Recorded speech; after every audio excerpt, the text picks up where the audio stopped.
का गुणों का पालन करना चाहिए। राम जी ने जो जो जीवन दिया, सगुण साकार मतलब मानव रूप,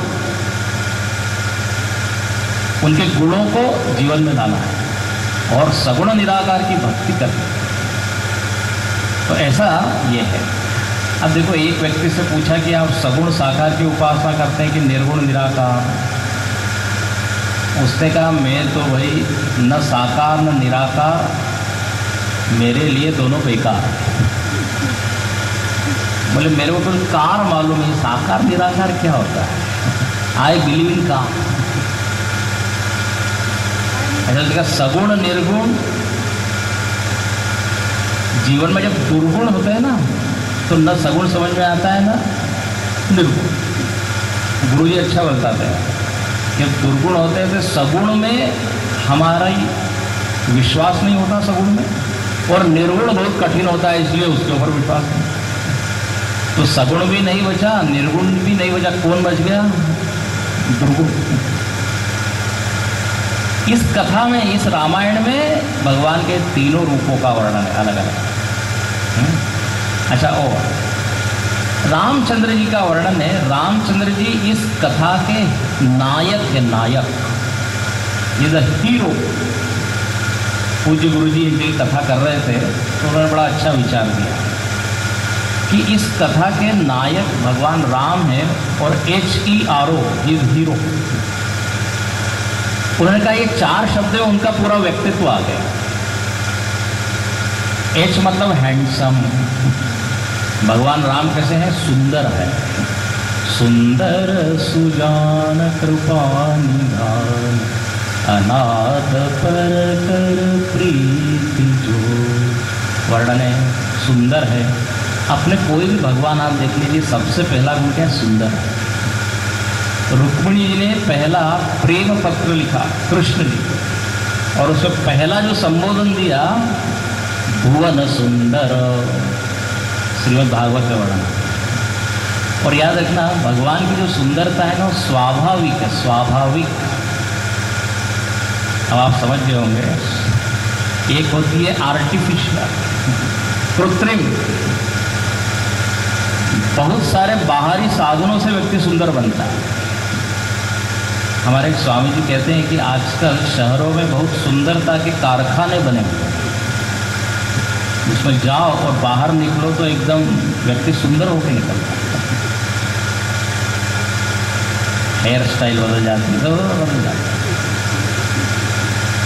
है। एक बार एक युवती ने कुछ तप किया थोड़ा बहुत, और भगवान खुश हो गए। तो भगवान ने पूछा कि आपको क्या चाहिए? तो उसने कहा कि मैं जल्दी मरना नहीं चाहता। भगवान ने कहा ठीक है, लेकिन ऐसा कुछ हुआ कि उसका मरण हो गया जी। तो भगवान के पास शिकायत करती हो कि आपने तो वचन दिया था कि जल्दी हमारा मरण नहीं होगा, जल्दी कैसे हो गया?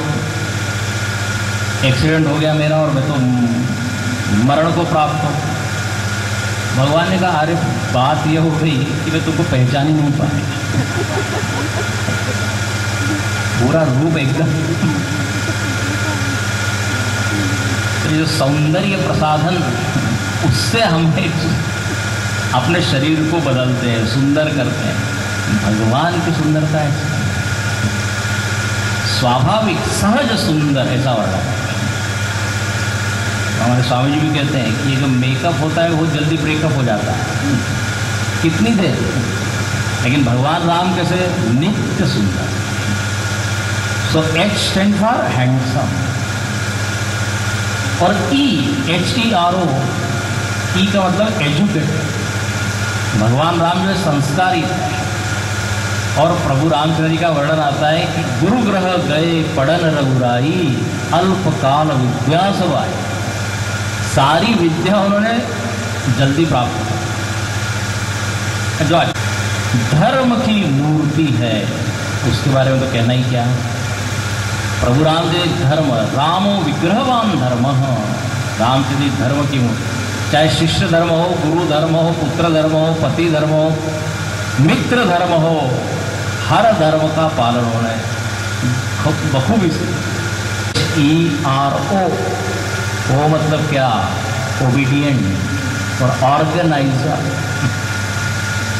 दो चीजें भगवान में। राम जी आज्ञा पालन में सबसे पहले हैं।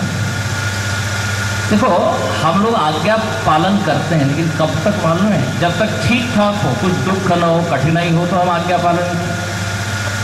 लेकिन जब कठिनाई होती है फिर अपने मन से करते हैं। लेकिन राम जी ने देखो वन जाने की जो आज्ञा थी उसको पालन किया, ये नहीं देखा कि वो कठिन है। हम लोग क्या करते हैं? धर्म को निभाते हैं कब तक? जब तक सुख है, दुख में नहीं।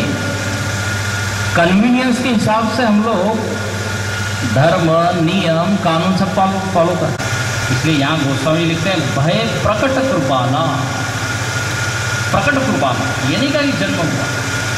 भय प्रकट कृपाला दीन दयाला कौसल्याधिका, है ना? प्रकट ये अवतार, और अवतार दो तरह का होता है, एक समष्टि में होता है, एक व्यष्टि में।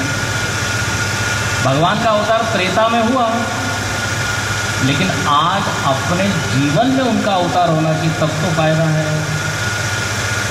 और देखो भगवान के अवतरण के लिए कौशल्या जी और दशरथ जी माता पिता हुए। दशरथ जी जो है वो संयम का प्रतीक है, और कौशल्या मतलब कुशल बुद्धि।